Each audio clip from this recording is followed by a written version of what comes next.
지금 여러분께서는 YTN 해직기자 노정면이 진행하는 국민TV 라디오 노정면의 뉴스바를 듣고 계십니다.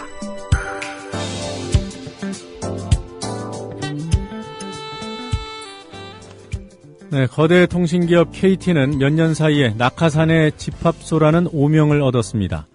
노조 탄압 문제와 각종 비리 의혹도 끊이지 않고 있습니다. 그러나 정작 이석채 회장 본인은 자신의 재임 4년이 혁신과 세계화의 시기였다고 자평했습니다. 물러날 이유가 없는데 정부 압박 속에 직원들을 보호하기 위해 아이를 버리는 어머니의 심정으로 사퇴를 결심했다는 이석채 회장. 그의 유체이탈 화법을 그에 관한 특종 보도들을 근거로 따져보도록 하겠습니다. 특종의 진수, 오늘은 미디어스 김한 기자를 전화로 만나보시겠습니다. 김 기자님 안녕하세요. 네, 안녕하세요. 네, 오늘은 순서를 좀 당겨서 댁에서 전화를 좀 부탁을 드렸습니다. 고맙습니다. 네네. 예. 네, 검찰 압수수색이 시작된 지 13일 만인 것 같은데요. KT 이석채 회장이 사의를 표명했군요. 네, 그렇습니다. 이석채 회장이 르완다에서 귀국한 직후인 3일 직원들에게 이메일을 통해서 사의 의사를 전달을 했습니다. 직원들의 고통을 더 이상 지켜볼 수 없어서 솔로몬 왕 앞에 어머니 심정으로 결단을 내렸다, 이런 입장을 밝혔는데요. 그래서 그 의혹들이 해소될 수 있다면 본인 연봉도 숨김없이 공개하겠다, 이런 얘기도 했습니다. 네, 이석채 회장이 이제 KT가 인류회계법인의 감사를 받고 있고 여러 가지 투명하고 혁신적인 회사로 거듭났다라고 이제 거듭 주장을 하고 있는데요. 그러면서도 본인의 연봉을 공개하겠다, 이런 좀 약간 논리적으로 모순이 되고 충돌이 되는 얘기들을 사의 표명을 통해서 했습니다. 어쨌든 굉장히 전격적인 사의 표명이고요. 이후에 KT는 새로운 사장 임명 과정을 밟을 것 같습니다. 네, 그렇게 본인의 연봉을 공개하겠다는 거는 아직까지 연봉조차 공개를 안 했다는 얘기잖아요. 예, 그렇죠. 이석채 회장 연봉뿐만 아니라 낙하산들의 연봉이나, 네. 그다음에 이석채 회장의 판공비를 포함한 유지비가 얼마나 드는지, 이런 부분들이 전혀 알려져 있지 않습니다. 네. 자, 과연 이석채 회장 얘기대로 그가 부당한 압박에 밀려서 직원들을 보호하기 위해서 살퇴하는 것인지, 이와 관련된 특종 보도들 몇 건을 좀 살펴봄으로써 판단을 해보도록 하겠습니다. 어떤 네. 기사들이 있죠? 일단 이석채 회장이 현재 받고 있는 검찰 수사가 배임 혐의인데요. 참여연대랑 언론노조 등이 고발한 내용입니다. 이 배임 혐의의 경우에는 이제 미디어오늘의 단독 보도가 결정적이었습니다. 미디어오늘은 9월 3일자 보도를 통해서 KT의 사옥 27곳이 감정가보다 869억 낮게 매각됐다라는 사실을 처음 밝혔습니다. 예. 박장준 기자의 보도였는데요. KT가 사옥을 39곳을 매각을 했습니다. 이석채 회장 태제에서. 그러니까 네. 이 사옥이라는 건 이제 흔히 우리가 전화국이라고 부르는 건물인데요. 네. 각 이제 지역마다 보면 이제 전화국 건물들이 있지 않습니까? 예. 그것을 39곳을 매각을 한 건데요. KT가 전화를 비롯한 통신 업무를 주요하게 하는 사업자인데 전화국을 판다는 것도 좀 납득이 안 가는데, 이 전화국 39곳 가운데 27곳을 AMC라는 특정 펀드에 판매했습니다. 근데 이 특정 펀드에 판매한 금액들이 대부분 시세가보다 낮은 75에서 76% 가격이었어요. 네. 그리고 더 이게 상식적으로 납득이 안 되는 것은, 이렇게 매각을 한 이후에 이 건물에 장기 임차 계약을 맺었습니다. 거의 대부분의 건물에서. 그래서 10년이나 15년 정도 이 건물에 세를 주고 다시 건물을 쓰고 있는 상황이거든요. 아, 건물이 필요 없어서 판 것이 아니라 네네, 팔고 그렇죠. 그 건물을 다시 쓴다는 얘기예요? 빌려서? 네, 그렇죠. 그래서 이게 부동산 업계나 관계자들은 사실상 건물가, 그러니까 매각 금액을 임차료로 보장해주는 계약이다라고 보고 있습니다. 예. 문제는 이 건물들을 누가 샀는지의 여부인데요.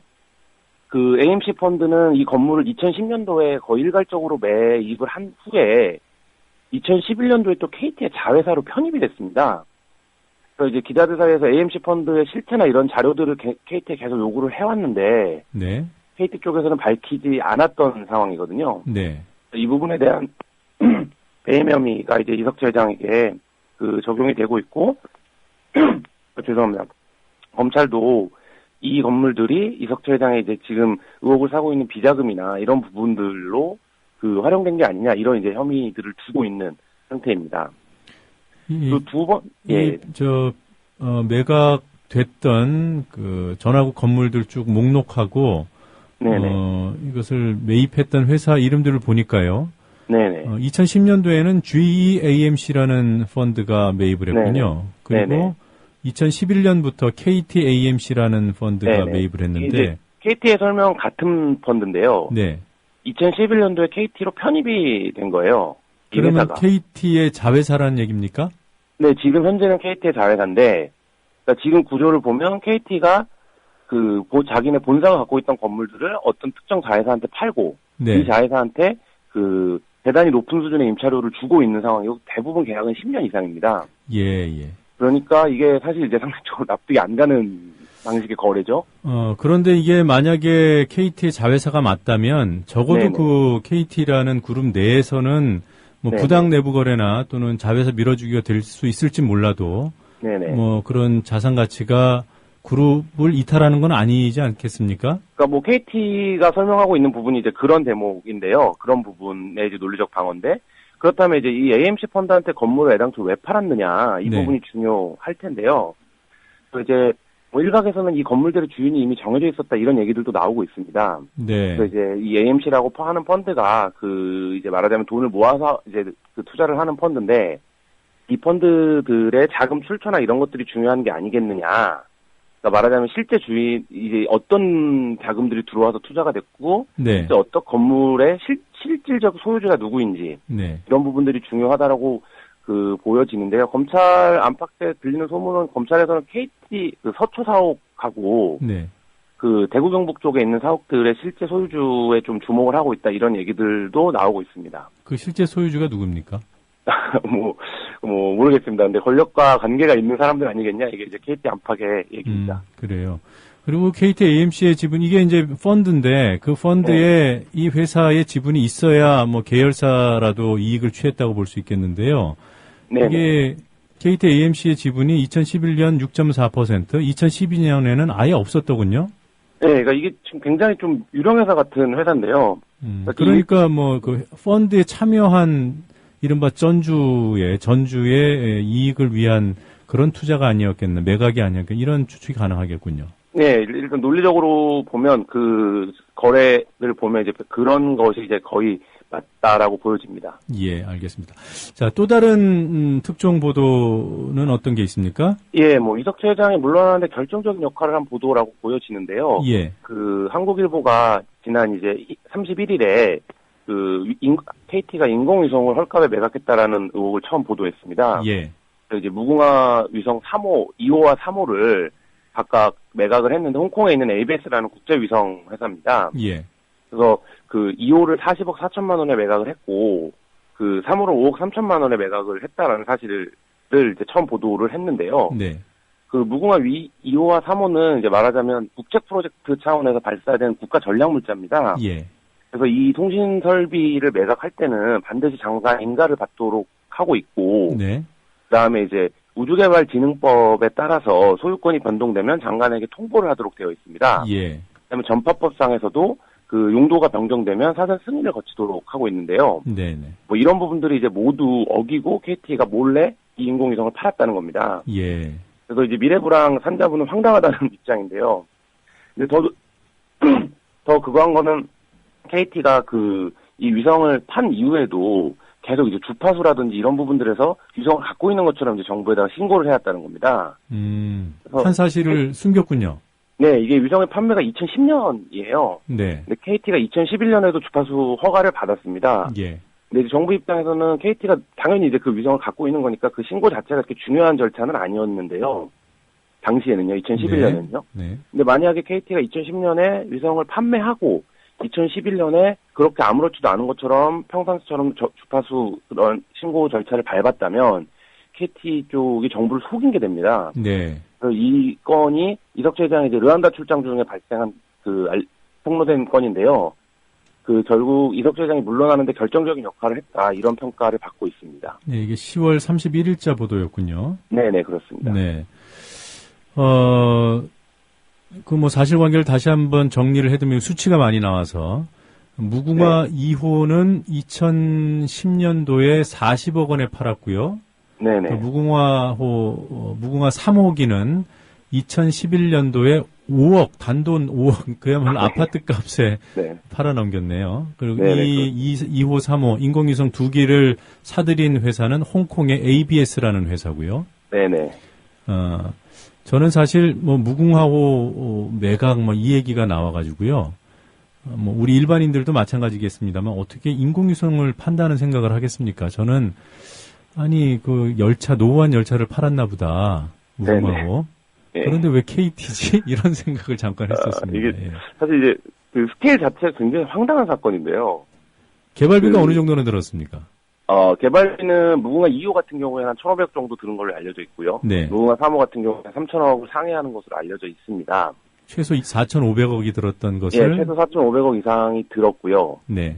그다음에 그 이후에 이제 제가 취재를 했던 내용인데 KT가 이 인공위성 논란이 난 다음에 그 이 위성의 쓸모가 없어서 예. 사실상 용도 폐기된 것을 팔았다 이렇게 이제 해명을 했습니다. 네. 이 해명 자체가 이제 완전히 거짓말인데요. 그 무궁화 3호의 경우에는 지금 스카이라이프라고 하는 위성 방송사가 있습니다. 네. 이 스카이라이프의 그 백업 위성으로 여전히 사용이 되고 있습니다. 예. 그 스카이라이프가 무궁화 6호라고 하는 KT에서는 이제 올해 1호라고 부르는 위성을 주 위성으로 사용을 하고 있는데 네. 이 위성이 이제 어쨌든 기계장치다 보니까 이상이 발생할 수 있지 않습니까? 예. 그렇기 때문에 이상 시에 쓰기 위해서 무궁화 3호의 CS기라고 부르는데요. 그 통신용 중계기가 네. 이제 무궁화 3호에 36기가 탑재가 되어 있습니다. 네. 그 중에 12기를 KT가 현재 임대를 해서 확보를 해두고 있는 상태입니다. 근데 이 금액이 기가 막힌데요. 그 연간 최소 13억으로 알려져 있습니다. 예. 그러니까 5억에 이거를 매각을 하고 2011년 이후에 연간 13억씩 주고 이 위성을 임대 사용하고 또 이거 있는 상황인 거예요. 4억 매각하고 똑같네요. 예, 4억 매각하고 비슷하죠. 그래서 이게 참 납득이 안 가는 계약이고 더 충격적인 것은 이 무궁화 위성 개발에 참여했던 그 과학계 언론들에 따르면 KT가 이 관제소를 팔아먹었다는 겁니다. 네. 그래서 이 관제소를 팔아먹었다는 얘기는 뭐냐면 무궁화 3호의 경우에는 용인에서 관제를 하고요. 네. 그다음에 이후에 이제 관제소들은 뭐 진천이나 이런 쪽으로 옮겼는데 이 용인 관제소를 홍콩의 ABS사에 팔았다는 겁니다. 그리고 KT가 이제 무궁화 3호의 매각 금액이 너무 형편없이 낮아서 논란이 되니까 별도 계약이 200억 규모가 있다라고 해명을 했습니다. 네. 그래서 저도 이제 KT에 그럼 별도 계약 내용을 보여달라고 얘기를 했는데 업무상 보여줄 수는 없다라고 이제 KT 쪽에 답변을 했는데 이 200억의 내용을 확인을 해보니까 이 관제소를 대리 관제해주는 금액이었던 거죠. 그러니까 관제소를 팔아먹은 돈이네요. 그렇죠, 예. 그 싸게 팔았다는 거를 해명하려고 내놨던 것이 도리어 관제소까지 팔아먹은 걸 자인한 꼴이 됐군요. 네, 그렇게 됐습니다. 그래서 그 용인에 있는 유재 관제소 같은 경우에는 이제 국가 주요 시설이고 전략 시설인데 네. 이곳에 이제 홍콩에 있는 외국인들이 들어와서 관제를 할 수는 없으니까 네. KT가 이곳을 계속 관제를 하면서 그쪽에 이제 일을 봐주고 있는 상황인 거죠. 그럼 관제소의 소유는 누굽니까? 관제소의 소유가 이제 뭐 정확하게 법적 소유나 이런 것들은 이제 따져봐야 될 텐데요. 네. 실제로 그 관제소의 역할은 무궁화 3호를 관제하는 것밖에 없습니다. 근데 이제 무궁화 3호를 이미 팔아넘긴 상황에서 그 관제소를 KT가 여전히 쓰고 있다는 건 네. 이제 과학계에서는 관제소를 팔아먹었어도 몇 분한테 확인을 해봤는데 네. 관제소를 팔아먹었다라고 표현을 해도 되는 수준이다. 이렇게들 얘기들 하시더라고요. 아, 참 이게 뭐라고 해야 되나요? 이게 참 통이 크다고 해야 됩니까? 어떻게 인공위성을 팔아넘길 생각을 할까요? 과연 그것을 이명박 정부에서 몰랐을까 하는 생각이 듭니다. 이 회장이 뭐 대표적인 친이 인사 아니겠어요? 네네. 낙하산이고. 예. 네. 그 취재한 바에 따르면 네. 그 KT가 이 인공위성을 팔면서 홍콩 ABS사랑 여러 차례 거래를 했는데요. 네. 이 홍콩 ABS사가 국제적인 인공위성 회사인 것은 맞습니다. 그래서 네. 뭐 그 지구를 이제 기반으로 해서 사업을 하는 회사인데 KT가 이 인공위성 무궁화 3호를 팔면서 한반도 전반에 대한 커버리지를 ABS사가 갖추게 됐거든요. 무궁화 3호는 일본도 이제 지역권을 둘 수 있는데 위성 사업에. 네. 그러고 그러고 나서 KT 쪽의 설명도 이제 그런 부분이었는데 국제적인 어떤 인공위성 사업에 참여를 하게 됐다는 겁니다. KT가. 예. 그래서 제가 이제 그 사업이 뭔가를 취재를 해봤는데요. 그 아프리카에 지금 ABS가 ABS 1, ABS 2라고 불리는 인공위성을 갖고 있습니다. 네. 그래서 아프리카를 권역으로 하는 인공위성을 ABS는 갖고 있는 거죠. 네네. 그래서 KT가 이 위성의 일정 공동 지분을 확보한 것으로 보입니다. 예. 그래서 이석채 회장이 이번에 르완다 출장을 갔다 왔는데, 기자들사이에서 이제 그런 얘기들이 있었어요. 그 위성이 없는데 어떻게 르완다에서 그 통신 사업을 하냐. 네. 근데 KT 쪽에서 정확한 설명을 못 했었는데, 이 ABS사의 그 아프리카 위성을 말하자면 무궁화 3호 위성을 팔고 그 후에 지분 참여를 했거든요. 네. 그래서 그런 부분들이 연결이 되어 있다. 그러니까 무궁화 국내 핵심적인 인공위성인 3호를 ABS사에 싸게 넘기는 조건으로 네. 아프리카 위성에 참여한 것이 아닌가 이렇게 보여집니다. 예. 뭐 어찌됐든 간에 그 전략 물자인 위성을 아무리 그 수명이 다 했다 해도 그 뭐 수명이라는 것은 서류상의 수명 아니겠어요? 원전 같은 경우에도 수명 다 해도 지금 뭐 상당 기간 재연장해서 쓰지 않습니까? 네, 지금 이 무궁화 3호 같은 경우도 연료 수명과 연료 수명과 사용 수명으로 나뉘는데, 네. 뭐 사용 수명은 KT 주장대로라고 해도 뭐 처음에 이제 말씀하신 대로 서류상에 이 위성을 사용하는 기한을 정한 거니까요. 네. 연료 수명 같은 경우에는 앞으로도 10년, 15년 정도는 충분하다는 게 과학계의 입장입니다. 네. 그리고 이 위성이 뭐 굳이 지금 뭐 용도 폐기됐다 이런 설명들이 이제 KT가 하고 있는데, 중요한 것은 여전히 스카이라이프는 백업 위성으로 3호를 쓰고 있다라는 점이거든요. 아니 용도 폐기된 거를 네네. 홍콩 ABS는 왜 사겠습니까? 그러니까요. 그것도 그렇죠. 아무튼 그러니까 이건 앞뒤가 맞지 않는 거짓말이죠. 예, 이 위성 매각을 둘러싸고 이석채 회장의 어떤 뭐라고 할까요? 뭐 개인적인 배임을 떠나서 국가적인 손실이고 또 이 과정에 정치권에서는 얽혀 있지 않는 것인지 뭐 단단히 살펴봐야 되겠군요. 네, 뭐 간단한 문제는 아닙니다. 예, 지금 방금 소개해 주신 그 무궁화 3호가 여전히 스카이라이프 백업 위성으로 사용되고 있다는 기사는 혹시 김한 기자 단독 보도 아닌가요? 네, 뭐 제가 썼습니다. 예, 본인 얘기라서 쑥스러워서 말씀 못 하셨군요. 네. 자, 이 이석채 회장 체제 KT 이런 뭐 자산에 대한 헐값 매각 의혹뿐만 아니라 여러 가지 일이 있지 않았습니까? 한번 좀 정리를 해봐 주시죠. 예, 이석채 회장 체제 KT는 모든 기업 문제 집합소다 이렇게 표현을 해도 좋을 정도로 엄청난 일들이 많았는데요. 일단 노무관리 프로그램 CP라는 것을 도입을 했습니다. 예. 이게 간단히 얘기하면 취지가 뭐냐면 서로가 서로를 감시하는 시스템입니다. 그래서 회사 전체가 하나의 어떤 감시 체계가 되는 거고, 이 감시 체계 속에서 누구라도 이제 말하자면 어떤 사람을 찍어낼 수 있는 체제가 이제 시작이 된 건데요. 예. 그 이후에 엄청나게 많은 불합리한 노무 관리들이 있었습니다. 그래서 뭐 사례로 보면 이제 다리가 불편하신 분을 전봇대를 타는 걸로 배치를 한다든지, 아니면 뭐 귀가 잘 안 들리시는 분을 무슨 콜센터 직원으로 배치를 한다든지, 뭐 이런 과정을 통해서 사실상 그만두게 만드는 거죠. 네. 그 본인이. 그다음 문제적 인사들하고 이제 회사에서 분류한 사람들을. 그래서 엄청나게 많은 노동 강도와 뭐 불합리한 노무 관리로 인해서 KT에서 엄청나게 많은 노동자들이 죽어나가고 있습니다. 예. 그래서 이제 KT 쪽에서 이제 노동조합을 하시는 분들은 한 마을에서 돼지만 한 17마리 죽어나가도 정부 차원에서 역학조사를 하는데, 예. 이석채 회장 체제 KT에서 200명이 넘는 노동자가 죽었는데 이 정부가 가만히 있는다는 건 말이 안 된다. 네. 이런 얘기들도 하고 계세요. 뭐 그럴 정도로 KT가 이제 그 엄청나게 그 불합리한 반노동 기업이 됐고요. 네. 그다음에 잘 알려진 바지만 이제 친이계 낙하산들의 집합소입니다. KT에 뿌려진 낙하산의 숫자를 정확히 아는 사람이 없을 정도로 엄청나게 많은 낙하산들이 KT로 모여들었는데요. 뭐 구분을 해보면 뭐 이석채 직계를 포함해서 뭐 이명박계 박근혜계 그 YS 시절에 있었던 인사들, 뭐 오세훈 시장 관련 인사들 뭐 어마어마하게 많습니다. 예.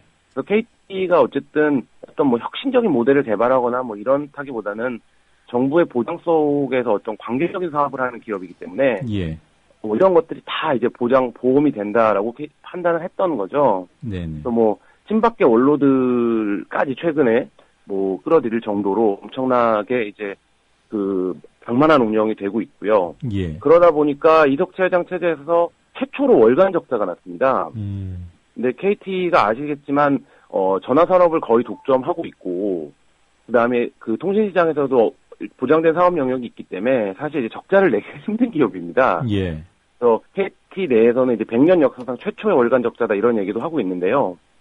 그러니까 뭐 경영이라든지 노무라든지 어쨌든 인사라든지 모든 면에서 그 이석채 회장 체제 KT가 좀 비정상적으로 운영이 되어 온 상황입니다. 예.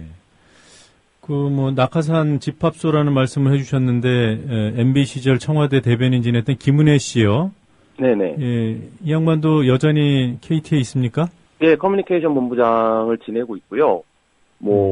외부에서 얘기하기로는 상무급 이상들 중에만 낙하산이 50명이다라는 얘기도 하고 있습니다. 네. 그러면 이 낙하산들의 연봉을 최소한 1억에서 2억으로 잡는다고 하면 이 낙하산들을 운영하는 데만 100억이 넘게 든다는 얘기인데요. 예.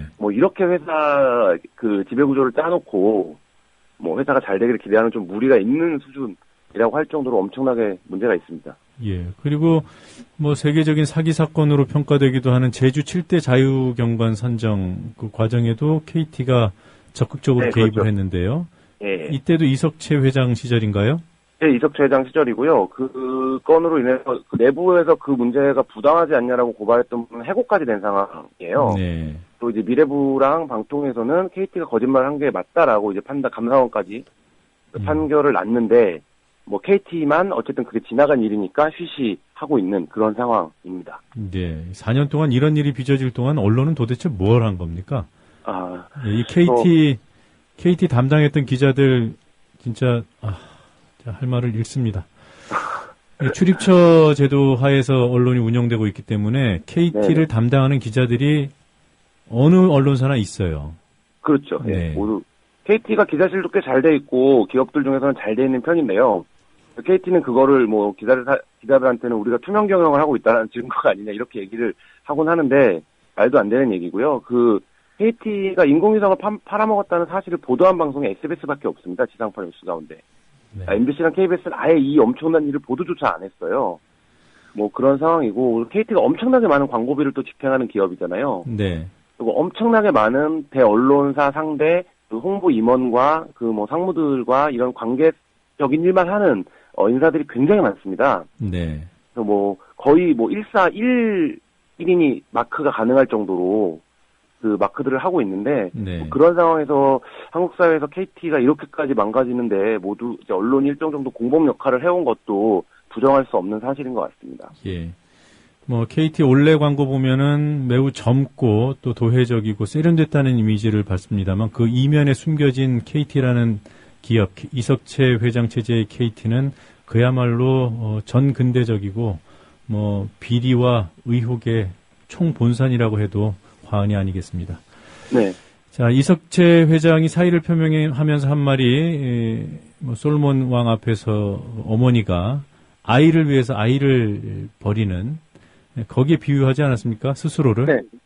네. 혹시라도 이석채 회장의 비리 혐의는 비리 혐의대로 두고 그렇다고 해서 또 정부가 바뀌어서 정부가 외압을 행사하는 것을 그렇다고 두둔할 수만은 없는 거 아니겠어요? 찍어내기 수사는 아닌가요?